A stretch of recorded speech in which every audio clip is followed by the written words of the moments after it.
नमस्कार मित्रों, study with Isha Sanskrit channel में आप सभी का बहुत बहुत स्वागत है।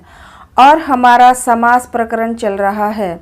इससे पहले हमने समास का परिचय और अव्ययी भाव समास कराया है। यदि आपने वो वीडियो नहीं देखी है तो देख लीजिएगा। और आज हम तत्पुरुष समास के बारे में चर्चा करने जा रहे हैं। तो चलिए शुरू करते हैं तत्पुरुष समास। तत्पुरुष समास का लक्षण बताइए। तत्पुरुष समास का लक्षण बताइए। प्रायेण उत्तर पदार्थ प्रधाना तत्पुरुषा। प्रायेण उत्तर पदार्थ प्रधाना तत्पुरुषा। तत्पुरुष समास में उत्तर पद प्रधान होता है, अर्थात उत्तर पद का अर्थ है बाद वाले पद की प्रधानता होती है। तत्पुरुष समास में उत्तर पद प्रधान होता है, अर्थात बाद वाले पद की प्रधानता होती है। तत्पुरुष समास में प्रायः, अब सूत्रार्थ समझ लीजिए। तत्पुरुष समास में प्रायः, तत्पुरुष समास में, तत्पुरुष समास में प्रायः, तत्पुरुष समास में प्रायः उत्तर पद के, तत्पुरुष समास में प्रायः उत्तर पद के अर्थ की प्रधानता होती है। तत्पुरुष समास में प्रायः उत्तर पद के अर्थ की प्रधानता होती है। प्रायेण उत्तर पदार्थ प्रधाना तत्पुरुषः। तत्पुरुष समास में प्रायः उत्तर पद के अर्थ की प्रधानता होती है। नेक्स्ट, तत्पुरुष समास के कितने भेद हैं? तत्पुरुष समास के कितने भेद हैं? तत्पुरुष समास के दो भेद हैं। तत्पुरुष समास के दो भेद हैं। अब यहाँ देखिए, तत्पुरुष समास के दो भेद हैं।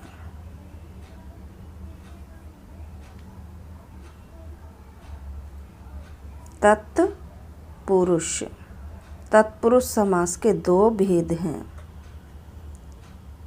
वैधिकरण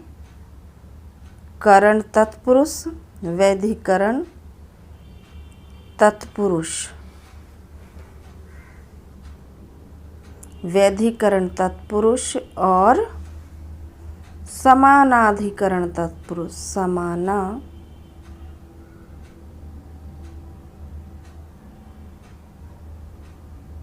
समानाधिकरण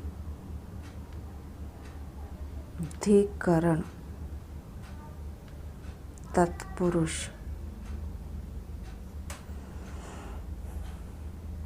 तत्पुरुष समास के दो भेद हैं, वैधिकरण तत्पुरुष समास और समानाधिकरण तत्पुरुष समास।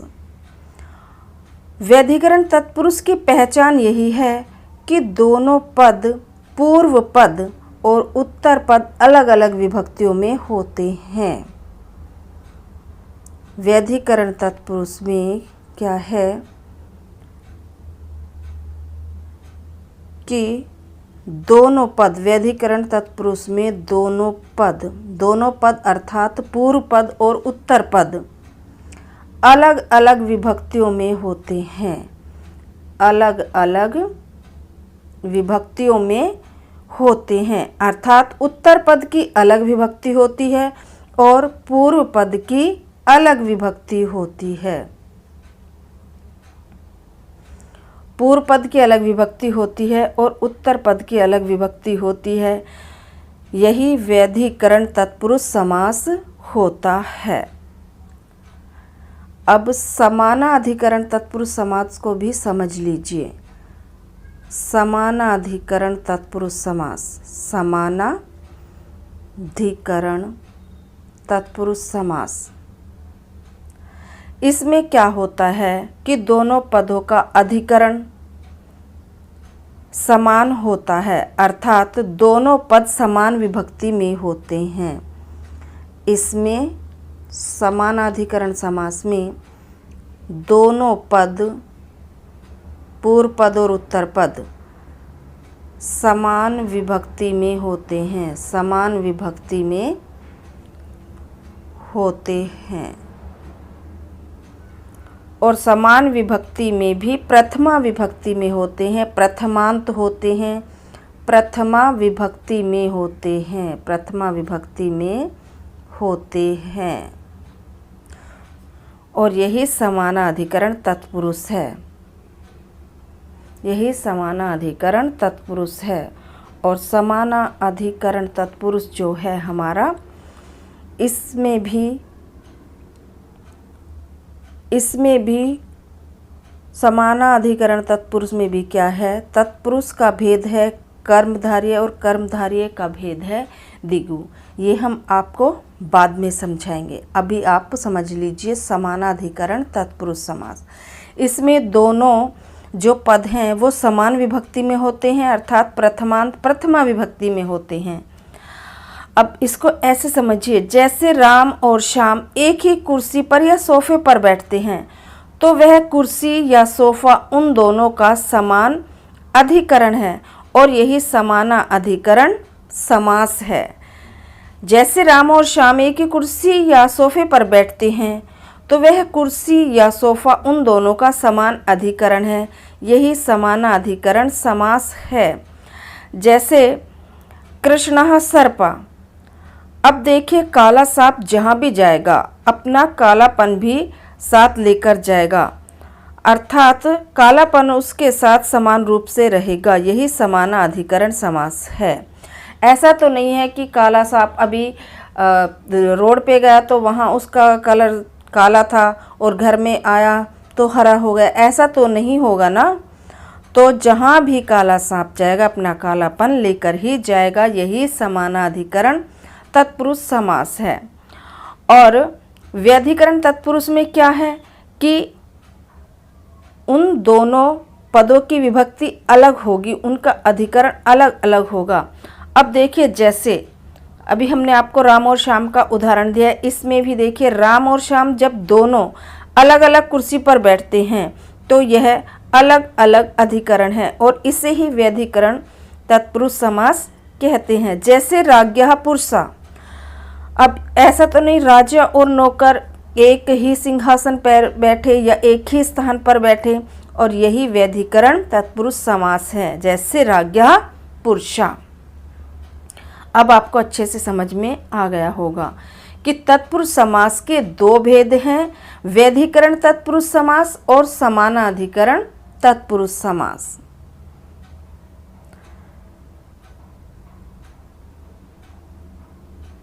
व्यधिकरण तत्पुरुष समास के कितने भेद हैं? अब यहाँ देखिए, व्यधिकरण तत्पुरुष समास के भी भेद होते हैं। व्यधिकरण तत्पुरुष समास के भी भेद होते हैं और व्यधिकरण तत्पुरुष समास के भेद 6 हैं। व्यधिकरण तत्पुरुष समास के भेद 6 हैं। ये 6 भेद हैं: द्वितीय, तृतीय, चतुर्थी, पंचमी, षष्ठी और सप्तमी। सप्तमी तत्पुरुष समास, सप्तमी तत्पुरुष समास। द्वितीय, तृतीय, चतुर्थी, पंचमी, षष्ठी और सप्तमी तत्पुरुष समास। क्योंकि प्रथमा विभक्ति जो है समानाधिकरण समास में होती है, इसलिए यहाँ 6 प्रकार के व्यधिकरण तत्पुरुष समास के भेद हैं। द्वितीय तत्पुरुष समास किसे कहते हैं? द्वितीय तत्पुरुष समास किसे कहते हैं? अब देखिए, जब तत्पुरुष समास का प्रथम पद द्वितीय विभक्ति में रहता है तो वह द्वितीय तत्पुरुष समास कहलाता है। जैसे ग्रामम गतो, ग्राम गता। जैसे ग्रामम गतो, ग्रामम गतो, ग्राम गता। ये द्वितीय तत्पुरुष का उदाहरण है। अब यहाँ देखिए ग्रामम द्वितीय विभक्ति में है कि नहीं है। तो जब तत्पुरुष और ये प्रथम पद भी है। जब तत्पुरुष समास का प्रथम पद जब तत्पुरुष समास का प्रथम पद द्वितीय विभक्ति में होगा तो वह द्वितीय तत्पुरुष समास होगा। जैसे ग्रामम गतो, ग्राम गता। अब यहाँ देखिए ग्रामम जो है ये प्रथम पद है और द्वितीय विभक्ति में भी है, इसलिए यह द्वितीय तत्पुरुष समास है। अब इसी तरह से यदि प्रथम पद तृतीय में होगा तो वह तृतीय तत्पुरुष होगा, चतुर्थी में होगा तो चतुर्थी तत्पुरुष होगा। इसी प्रकार से पंचमी, षष्ठी, सप्तमी जो भी पद जिस विभक्ति में होगा वह उसी विभक्ति का समास कहलाएगा। जैसे तृतीया में होगा तो तृतीय तत्पुरुष, चतुर्थी में होगा तो चतुर्थी तत्पुरुष। द्वितीय तत्पुरुष समास का सूत्र क्या है? द्वितीय तत्पुरुष समास का सूत्र क्या है? तो द्वितीय तत्पुरुष समास का सूत्र है द्वितीय श्रित अतीत पतित गत अत्यस्त प्राप्त आपन्न ही। इस सूत्र को हमने तोड़ करके लिख दिया है। द्वितीय तत्पुरुष समास का सूत्र है द्वितीय श्रित अतीत पतित गत अत्यस्त प्राप्त आपन्न ही।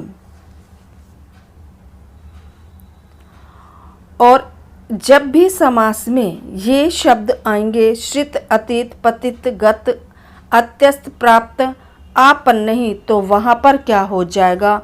इन शब्दों से संयोग होने पर द्वितीय तत्पुरुष समास होगा। जब द्वितीय विभक्ति का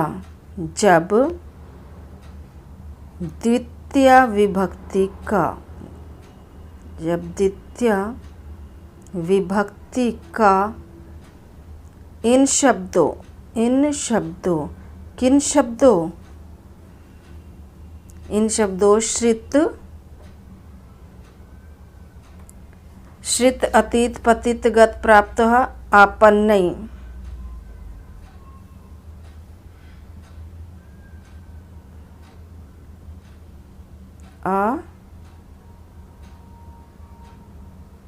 आपन्नई। इन शब्दों के साथ क्या होगा? संयोग होगा, तो वहाँ पर क्या हो जाएगा? द्वितीय तत्पुरुष समास हो जाएगा। द्वितीय तत्पुरुष समास के उदाहरण है। अब देखिए सबसे पहले श्रित का ही उदाहरण देखते हैं। जैसे कृष्ण श्रितः, जैसे कृष्ण श्रिता, कृष्णम, ये इसका विग्रह हो गया कृष्णम श्रिता। अब ये देखिए कृष्णम जो है द्वितीय विभक्ति में है, तो यहाँ हो जाएगा कृष्ण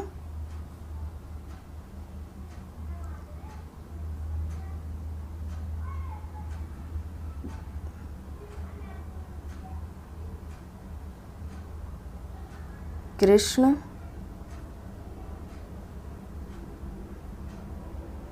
श्रितः। इसी तरह से अतीत, अब अतीत के साथ देखिए अतीतः, जैसे दुखातीत, तो दुखम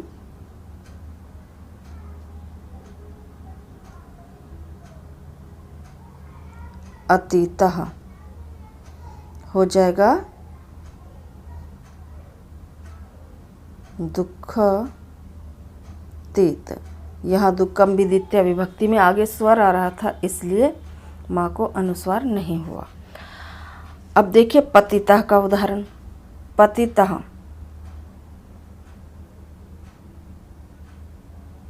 अग्निम पतितः, अग्निम पतितः, अग्निम पतितः, अग्निम पतितः, अग्निम पतिता। अब जो अग्नि में गिर गया वह अग्नि से अलग नहीं होगा, क्योंकि अलगाव में पंचमी विभक्ति होती है। अलगाव में पंचमी विभक्ति होती है, इसलिए यहाँ पर क्या हो गया है,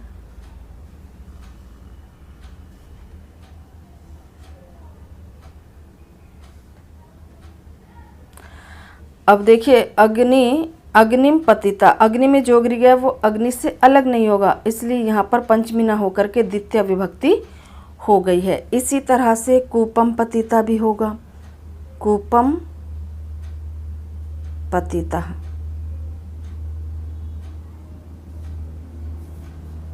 कूप पतिता,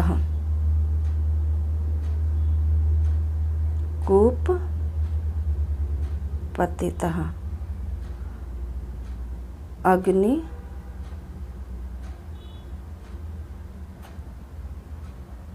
पतिता।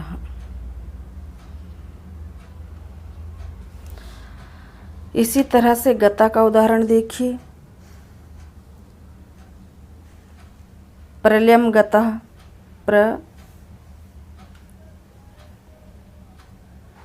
प्रलयम गतः, प्रलयम गतः, प्रलयम गतः, प्रलयगता, प्रलयगता।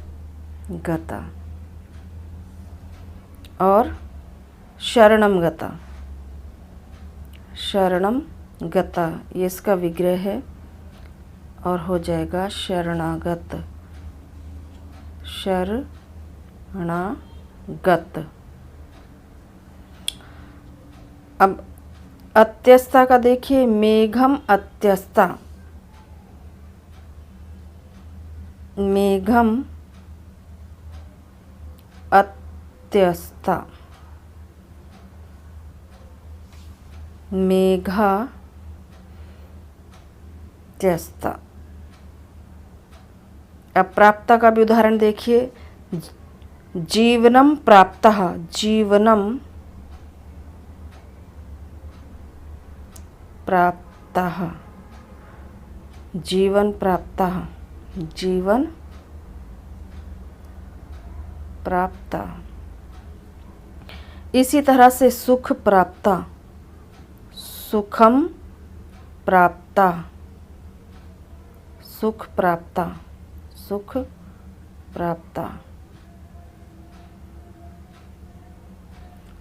आपन्नः का उदाहरण देखिए, कष्टम आपन्नः, कष्टापन्नः, कष्टापन्नः।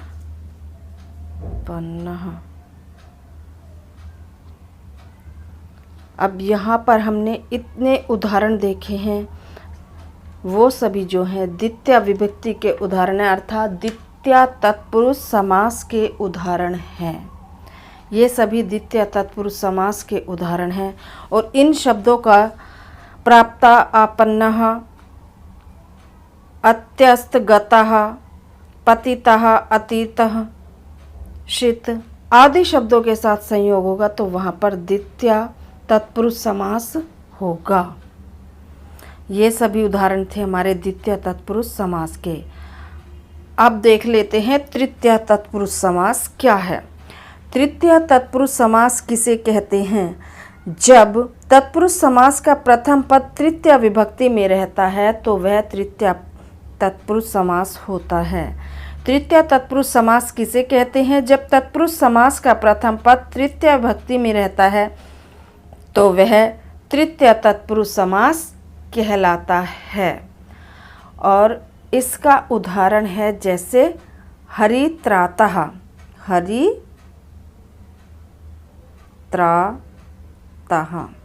हरित्रातः। हरिणा इसका विग्रह होगा हरिणा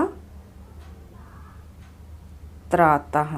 अब यहाँ पर देखिए हरिणा शब्द जो है ये तृतीय में है ना, प्रथम पद है और तृतीय विभक्ति में है, तो इसलिए यहाँ पर तृतीय तत्पुरुष समास हो गया। जब तत्पुरुष समास का प्रथम पद तृतीय विभक्ति में होगा तो वहाँ पर तृतीय तत्पुरुष समास होगा। अब देखिए जब द्वितीयांत विभक्ति वाले पद का जब तृतीयांत, जब तृतीयांत विभक्ति वाले शब्द का, जब तृतीयांत विभक्ति वाले शब्द का इन शब्दों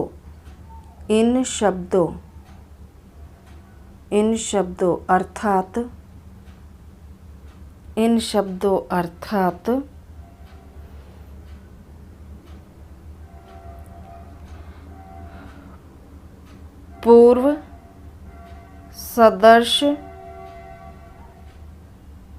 पूर्व सदर्श सम क्लह निपुण मिश्र या इन के समान अर्थ वाले, या इन शब्दों के इनके समान अर्थ वाले शब्दों के साथ संयोग होगा, अर्थ वाले शब्दों के साथ संयोग होगा, तो वहाँ पर क्या होगा? तृतीय तत्पुरुष समास होगा। तृतीय तत्पुरुष समास होगा वहाँ पर जब तृतीयांत विभक्ति वाले शब्द का इन शब्दों अर्थात पूर्व सदर्श सम क्लह निपुण मिश्र या इनके समान अर्थ वाले शब्दों के साथ संयोग होगा, तो वहाँ पर तृतीय तत्पुरुष समास होगा। और तृतीय तत्पुरुष समास के उदाहरण हैं।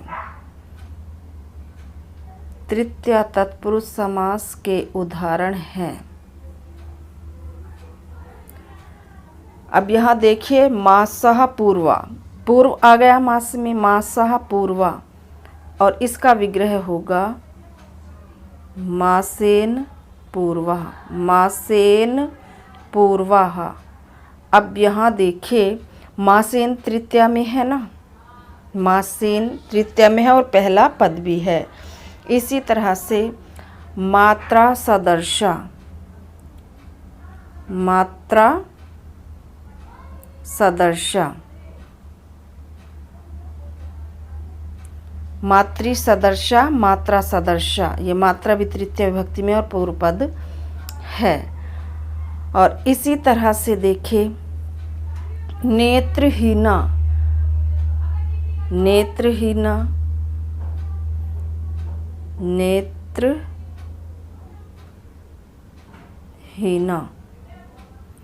नेत्रेण हीना। अब यहाँ पर भी देखिए, नेत्रेण तृतीय विभक्ति में है। इसी तरह से पितृसमा, पितृसमा, पित्रा समा,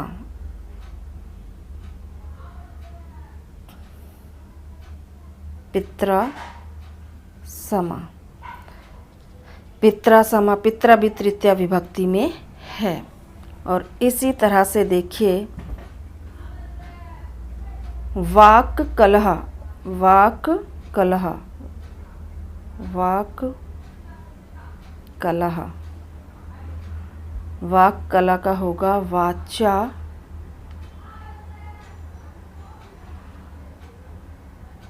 कलह, वाक कला होगा वाचा कलह। अब यहाँ वाचा भी तृतीय विभक्ति में है और ये इम्पोर्टेंट उदाहरण है वाक कलह, वाचा कलह। इसी तरह से वाक युद्ध, वाक, इसी तरह से वाग युद्ध, वाग युद्ध का भी हो जाएगा वाचा युद्धम, वाचा युद्धम।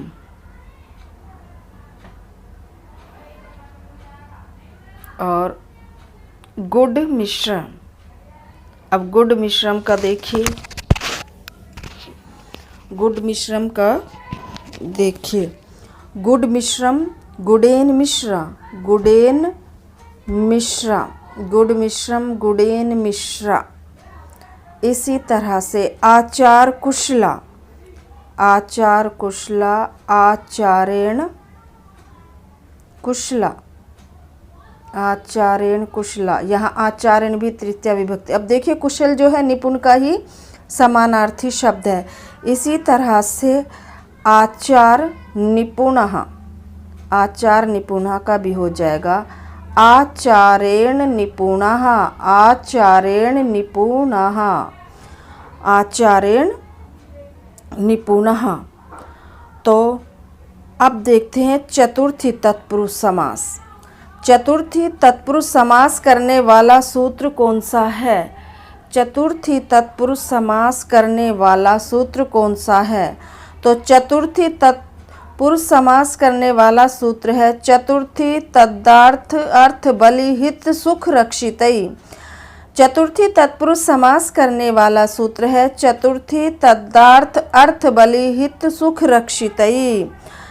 अर्थात जब तत्पुरुष समास का, जब तत्पुरुष समास का, जब तत्पुरुष समास का, जब तत्पुरुष समास का पूर्व पद चतुर्थी विभक्ति में होगा, पूर्व पद चतुर्थी विभक्ति में होगा, चतुर्थी विभक्ति में होगा, तो चतुर्थ्यंत पदों का, तो चतुर्थ्यंत पदों का, चतुर्थ्यंत पदों का, तो चतुर्थ्यंत पदों का इन शब्दों के साथ समास होगा, इन शब्दों के साथ समास होगा, इन शब्दों के साथ समास होगा। कौन से शब्दों के साथ? अर्थ, बलि, हित, सुख, अर्थ, बलि, हित, सुख, रक्षित, इन शब्दों के साथ समास होगा तो वह चतुर्थी तत्पुरुष समास होगा। चतुर्थी तत्पुरुष समास के उदाहरण हैं, चतुर्थी तत्पुरुष समास के उदाहरण हैं कुंभ मृतिका, कुंभ मृतिका अर्थात घड़े के लिए मिट्टी, कुंभ मृतिका, कुंभाय मृतिका, कुंभाय मृतिका, कुंभाय मृतिका घड़े के लिए मिट्टी, कुंभ मृतिका।